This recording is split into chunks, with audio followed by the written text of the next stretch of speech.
My name is Protesilaos, also known as Prot.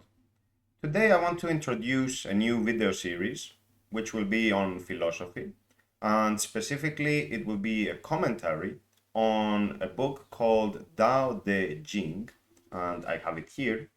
Tao Te Ching, which was written by the ancient Chinese philosopher called Lao Zi. From what I am told, Lao Zi in Chinese is pronounced as Lao Tzu, but I will be pronouncing it as Lao Zi as I am reading it here, so please bear with me. This is translated by Professor Alan Du, and I want to also show you the insides of the book so that you get an idea of the production quality. There is the English version on the one side, and then on the other side we have the Chinese version. To the top is the ancient Chinese, and below is the modern Chinese translation of it.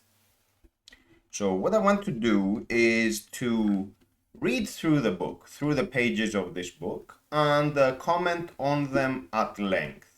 So depending on the substance in each chapter, maybe I will do one video per chapter or one video for every few chapters, depending on the specifics of each statement and what I have to say about it. I want to make it clear that what I am about to say is just my opinion.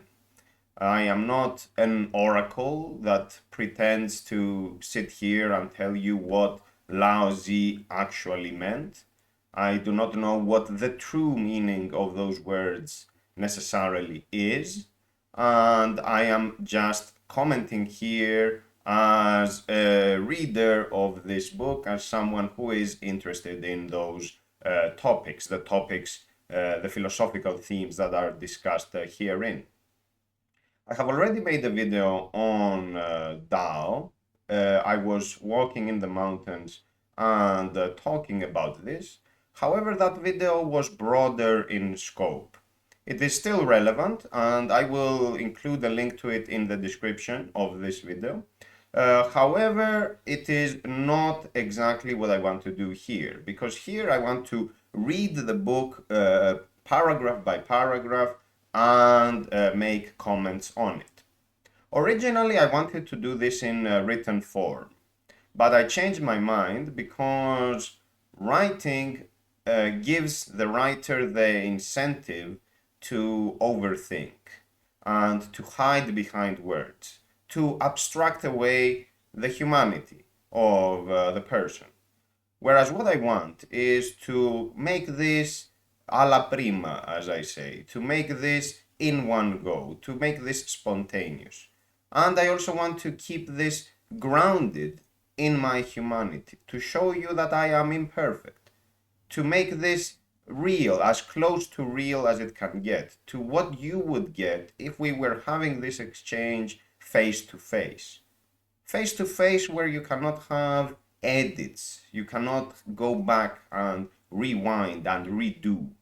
There is none of that when we are discussing things in person. And I want to retain this originality in my videos as well. So I am doing this in one go. And we will see how it goes.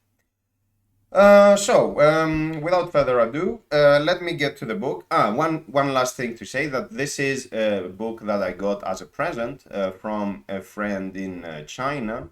And this friend of mine also provides me with some hints regarding the exact meaning of certain words. Depending on the specifics, I may mention those hints. So let's start with chapter 1, and we will take it from there. Chapter 1. The Tao that can be articulated is not the eternal Tao. The name that can be named is not its eternal name. This is difficult stuff. Already from the first paragraph, we can tell that this is not your average book. You won't buy this book from the store, go to the beach, have a couple of cocktails, and then sit to read this for your leisure. That won't work. This is the sort of book that requires your undivided attention. It is the sort of book that requires you to have prior knowledge of what is discussed here, because this is not for beginners. This is not for people who are just getting started with philosophy. So there is a very good chance that this does not make any sense to you. The name that cannot be named, or rather the name that can be named, is not its eternal name. Can you think of a name that cannot be named? What does it mean for a name to be eternal versus a name that is transient? Perhaps eternal here would mean universal. So what does it mean for a name to be universal? And how is that name not named? We have these apparent contradictions or tautologies, however you want to go about it, already at the outset. But we can resolve them. Let's see first the word Tao, because there is a footnote here, which may help us understand things a bit better. The Tao originally means road or way, and was later extended to also mean method, principle, doctrine, law, truth, etc. Lao Zi, however, used the word Tao to name the mother of all things, including heaven and earth, or what other major religions would call the Creator, God, Supreme God, Brahma, etc. Let's use the more familiar word to a Western audience, the word God. Let's substitute Tao with God and see if the first paragraph makes any sense. The God that can be articulated is not the eternal God. The name that can be named is not its eternal name. We see that even if we replace the foreign word of Tao with the more familiar word of God, we still have problems to contend with. This is still obscure. This is still unclear. What is discussed here is so abstract that it is far withdrawn from our experience, and we have difficulty relating to it. Let's continue with the second paragraph, and we will return to consider the first paragraph again once we have a better view of the context.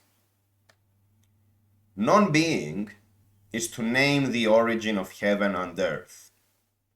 Being is to name the mother of all things. Therefore, the eternal non-being, in parenthesis, the metaphysical, is where to explore the wonders of Tao. The eternal being, in parenthesis, the physical, is where to observe the manifestations of Tao. These two, parenthesis, non-being and being, are from the same origin, parenthesis, of Tao, but named differently, and can together be called mystery. Being extremely mysterious, it is the gateway to all wonders. Okay, let's see here what we have. We have in the footnote the explanation that Lao Zi used the word Tao to name the mother of all things.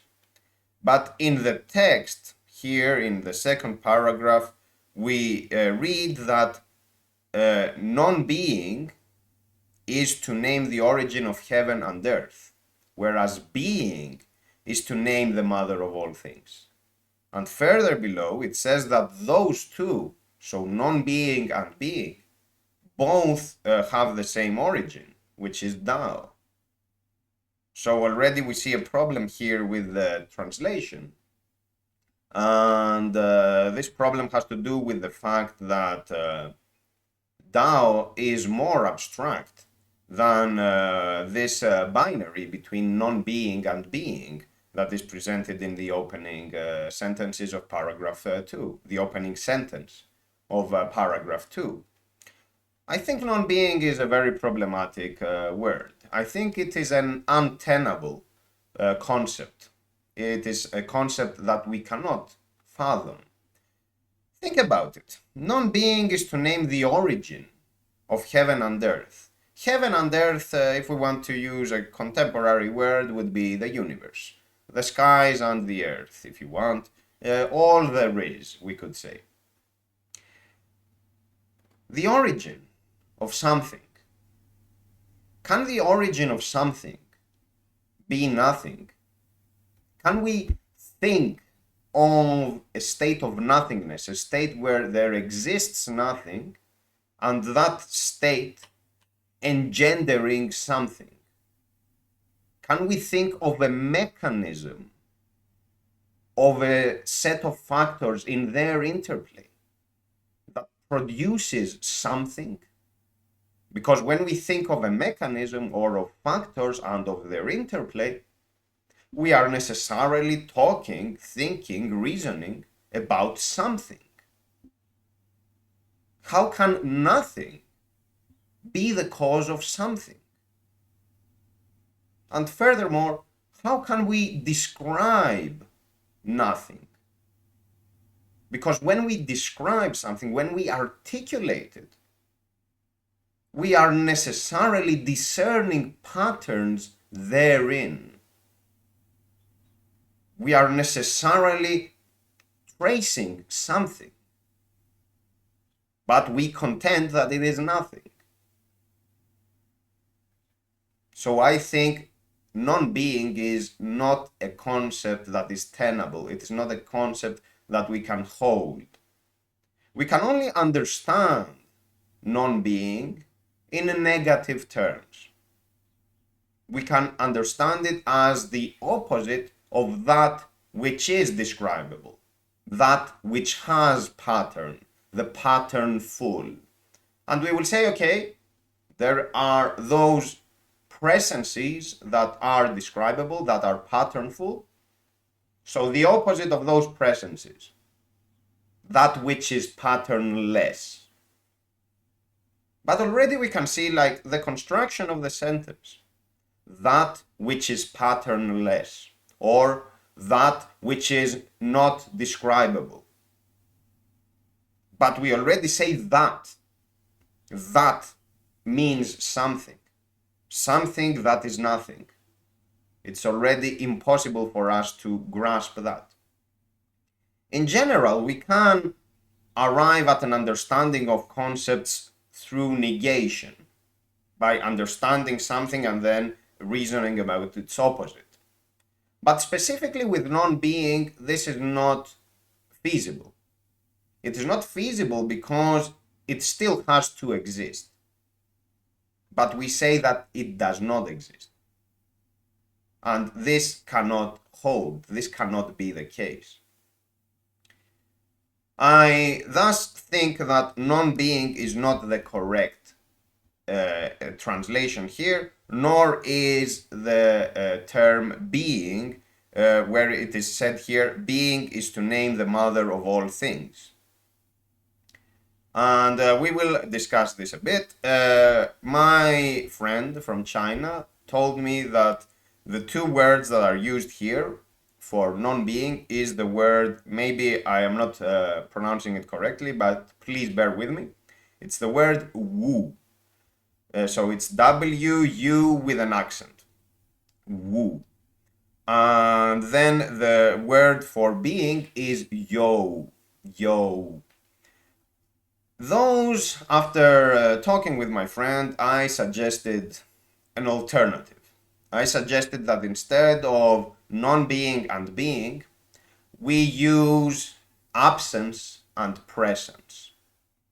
Absence and presence are two very different concepts. These are tenable concepts. We can understand absence, but we cannot understand non-being. And we can understand this as a circular relationship. we can understand things as having a cycle of presence and absence. Think about the life of a human being, for example. A human being is a presence. We could say it is a pattern in the cosmos. It is a pattern that we can discern in this cosmic continuum. And we can say that this being, this presence, this pattern has in it, in its reality, in its potential, in its becoming, its death, its absence. So all of us will die, for sure. And all of us, while we are present, we have in our reality, in the reality of our presence, our absence. And the same is true for all patterns. All patterns in the cosmos are transfigurable. States that change, and we go from one to the other. So everything has in it, every presence has in it its absence. And when we think of this at the cosmic scale, even the cosmos as such has in it, inherent to it, its absence. But we are still talking about absence and presence in relation to something that is underpinning both of them, that underlies both of them, and which remains constant. And this would then be the Tao. I would translate Tao as being, because we will see how this is. I will translate it as being, and the Greek word for that is in. And the reason for that is because all patterns have something in common.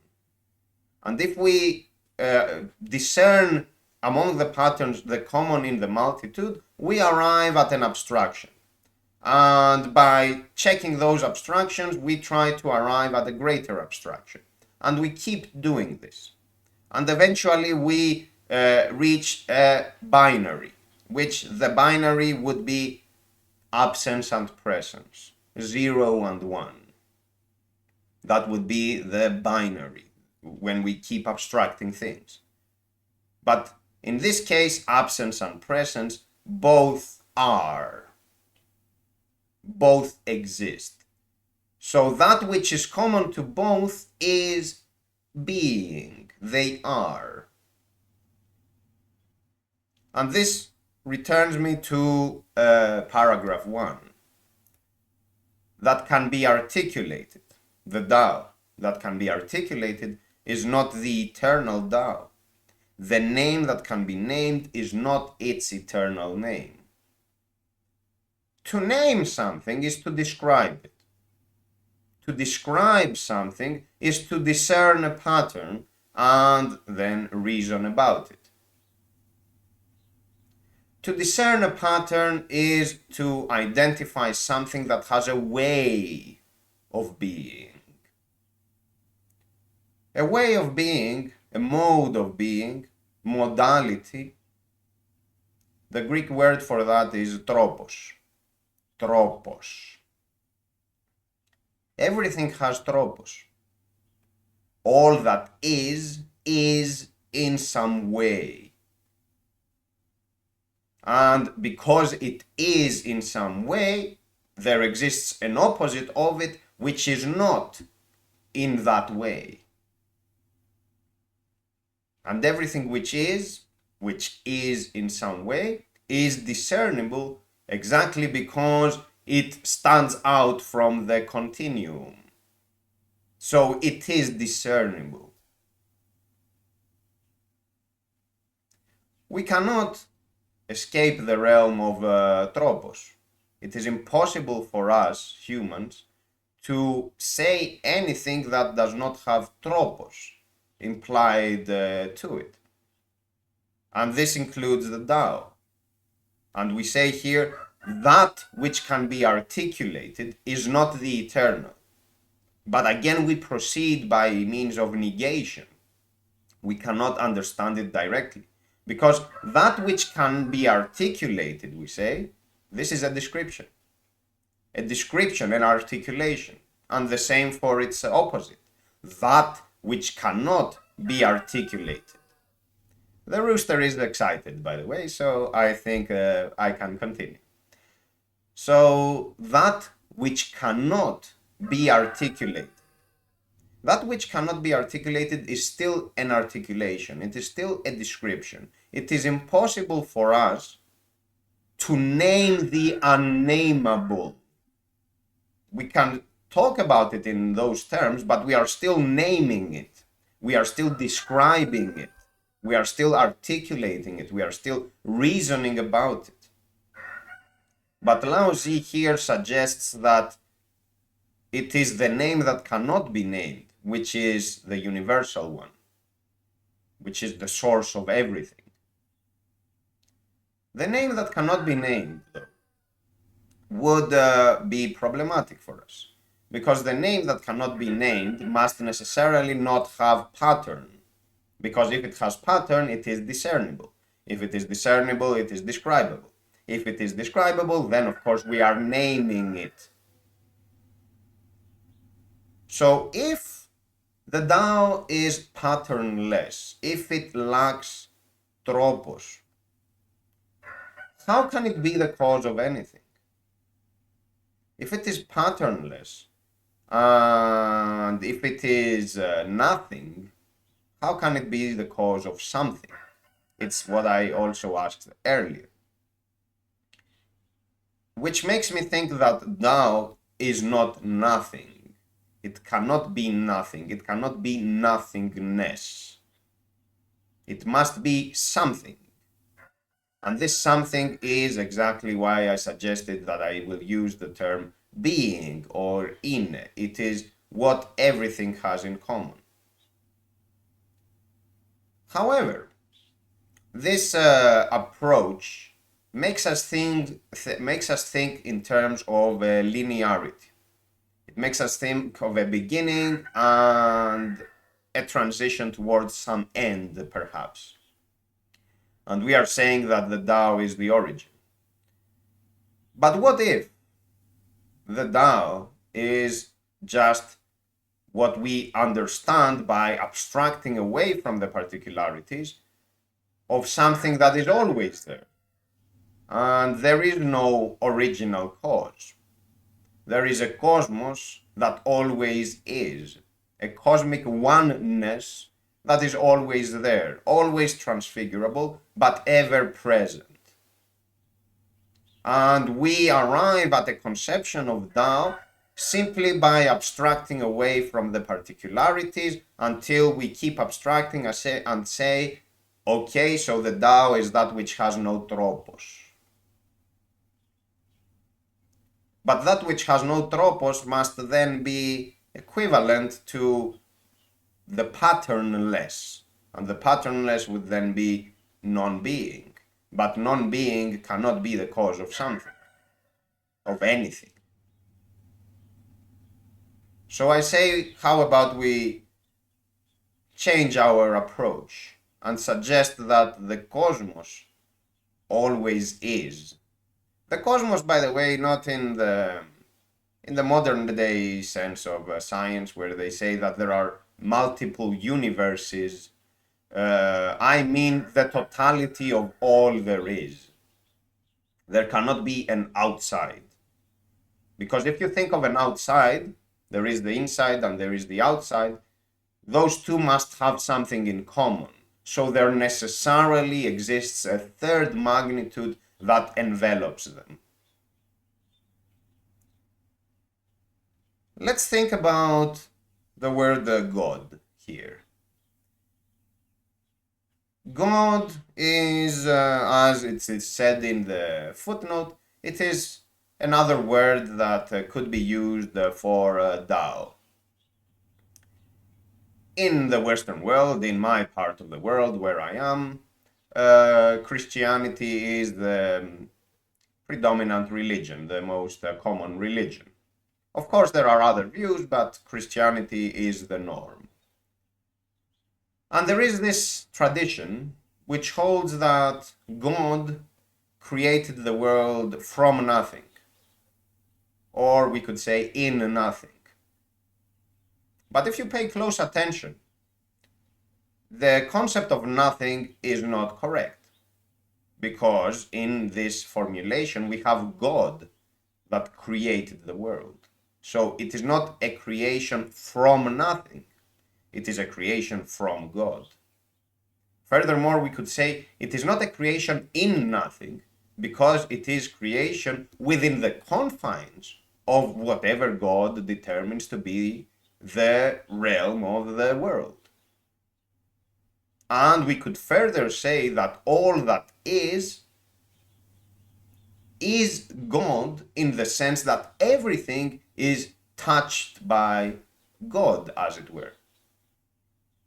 It is inherent, God is inherent to everything, as its cause at the very least. But if we frame it this way, again we arrive at the cosmic oneness, because then we are no longer talking about God and the cosmos as two different magnitudes.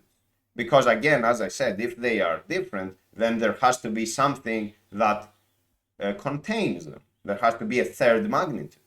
And if there is a third magnitude, then we would have to say, okay, so where does God come from? What causes God?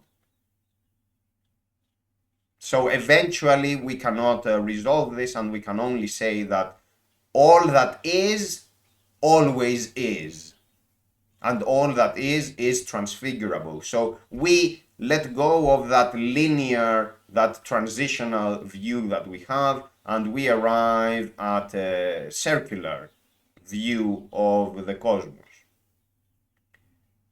that always is. This is a tradition that we find also in the ancient Greek religion, in ancient Greek polytheism, and also in ancient Greek thought more broadly, in the ancient Greek culture. Because in the ancient Greek religion, you have the rise and fall of various gods, including the Olympic gods, but these are not the origin of the cosmos. They are operating within the cosmos, but they do not create the cosmos. The cosmos is always there. And there is in Timaeus, the work of Plato, the ancient Greek philosopher, there is in Timaeus a discussion about, a monologue rather, which is strange for Plato's works. But there is a monologue by Timaeus who says, among others, how things have come about. And there is this notion of chaos in ancient Greece. Chaos can be a problematic concept, but it also can be a very interesting and fecund concept. If we think of chaos as the lack of pattern, as patternlessness, then we are again talking about nothingness. So from chaos there can be no cosmos. It cannot be. But if we think of chaos as how it is used in modern day, in chaos theory, then chaos is just a state of randomness, and that is patternful. We are not talking about the absence of pattern, we are talking about patterns. It doesn't matter what patterns, what are their dynamics, how they develop. That is beside the point. We are talking about patterns. And from patterns, of course, we have more patterns. So from chaos, in that sense, there can definitely be an orderly universe. But this is the transfiguration of what was into something else. Because it always was, and it is merely, of course, is not a small thing in this case, but as a figure of speech, It is merely changing pattern. It goes from one to another and then back to a third one and so on forever. So we have this ever-present cosmos that is transfigurable. And it has no beginning and no end. There is in our days the dominant theory of the origin of the universe, which is the theory of the Big Bang. The Big Bang is, if I understand it correctly as a lay person, is this idea that at the beginning, so a few billion years ago, there was condensed matter or energy. It was condensed to a single point, and eventually this collapsed into itself, and that was the catalyst for a major explosion. And this explosion is why we have the universe expanding and expanding at an accelerating rate. This expansion and this contraction, we could say, because it was at some condensed state in the beginning, so at a contracted state, this explains states of the universe, but it does not explain the origin of the universe, because it does not say what has caused energy or matter to be. It does not say what has caused the very beginning.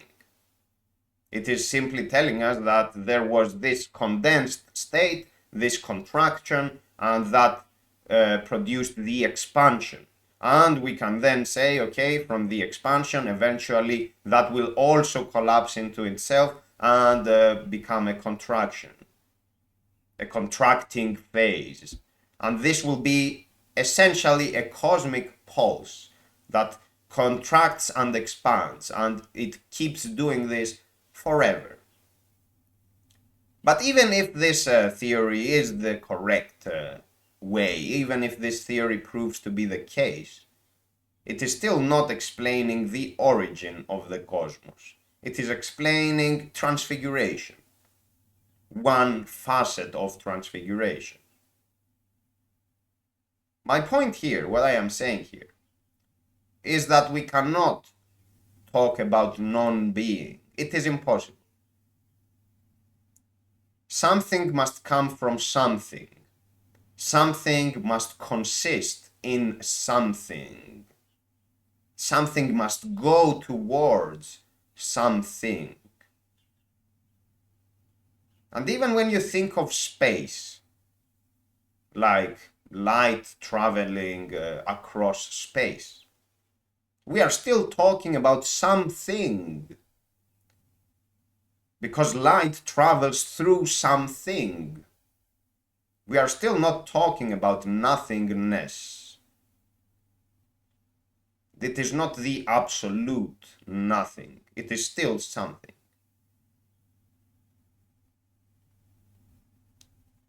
I am thus suggesting that either we use the term being for Tao, or we revert to what I think is the circularity of things, the ever-presence of the cosmos, a cosmos that always is, a cosmos that has immanent logos.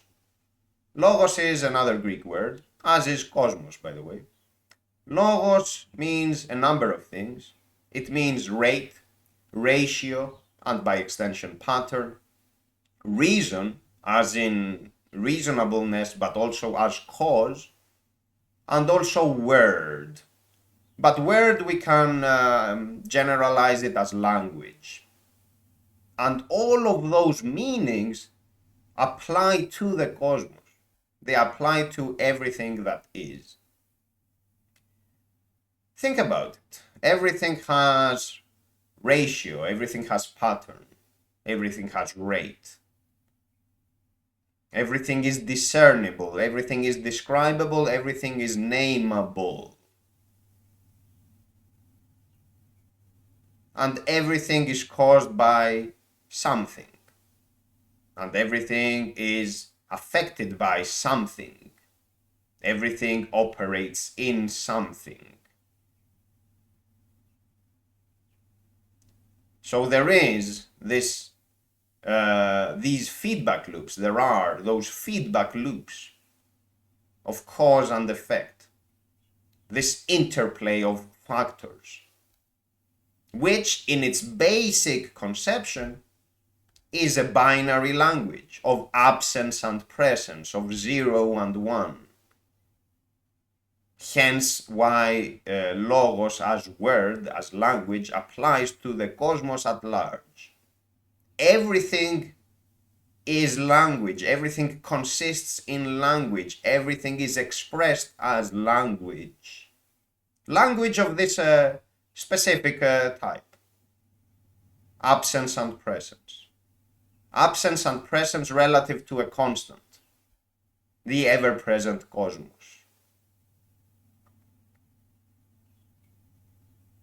These are still very difficult concepts. Very difficult, but I think they are very practical in practice, because they help us understand lots of things that are specific to our actuality. You may have watched other videos of mine where I am more practical. I am doing philosophy, but in a way that is more approachable. I can do that exactly because I have those underpinnings, because I have clarity at this level, and this allows me to couch everything in those terms. And more specifically, when we think about cosmic oneness, we are more relaxed in our disposition. And I want, of course, to explain this at great length, so don't take this as the final word. We are more relaxed in our disposition because we let go of many assumptions that we have, many problematic views that we have, such as, for example, the notion of desert, of deserving, because we want to think that we are the center of the universe. We want to think that we are the masters of our own fate, and that somehow everything we want happens. And if something happens to us, is because we deserve to have it. And this assumes that we have a standalone presence, that we operate in a vacuum, and that we are the one who cause whatever states of affairs apply to us. Whereas when it is couched in terms of cosmic oneness and the necessary interconnectedness therein, we let go of that view. Maybe we add an asterisk to it, a proviso, and we say, okay, in conventional terms. In conventional terms, I can understand desert. I can understand reward and punishment. But I also understand that I am not the master of everything. And as such, I will not be too hard on myself or too hard on others. I will not have unrealistic expectations about what I want to do, what I expect others to do, and many other things that I also have talked about before and I will continue talking about. My point is that these abstractions, this discussion that I have done in this video, may not appear to be practical, but in actuality they are practical throughout. They are far removed from our everyday experience because they are abstract. But someone who understands the abstractions must be able to particularize them, must be able to put this in plain terms, to provide concrete examples. And this is what I want to do. And I will be doing it by reading through the pages of this book, commenting on it.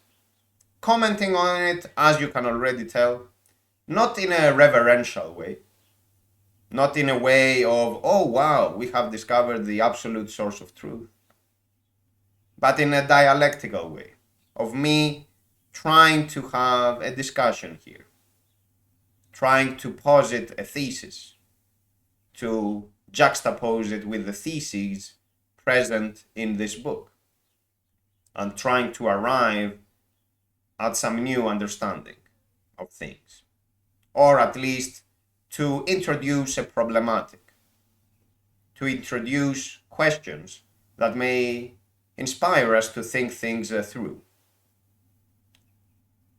So I think that's all for today, folks. I don't want to go into chapter 2 because it is a longer chapter, but I want you to trust that this is practical. And the first chapter is abstract. It has to be abstract because it is about the metaphysics of things. Metaphysics, a final comment on this. What do we mean by metaphysics? It is a word that is of Greek origin, of course. It comes from a treatise that Aristoteles, the ancient Greek philosopher, wrote. Aristoteles first wrote a treatise on physics. It was about natural phenomena, kind of how we use the term today for physics. Of course, modern day physics is very different, but the idea was the same. And after Aristoteles wrote the physics, he wanted to reason about the abstract features present in the physics, in the matters that were discussed in the physics.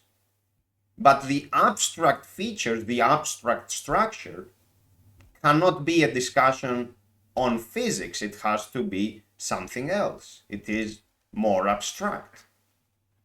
And so the book came to be known as Metaphysics, meaning after the physics. Meta is after in Greek, and we should be careful how we use it in that regard. Metaphysics, after the physics. And so this discussion, this inquiry into the abstract structure of things has come to be known as metaphysics. But I think we can call it abstract structure so that we avoid any possible confusion. The abstract structure of all there is.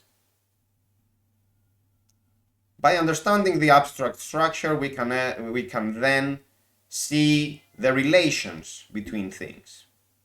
We can see the bigger picture. We can discern the linkages.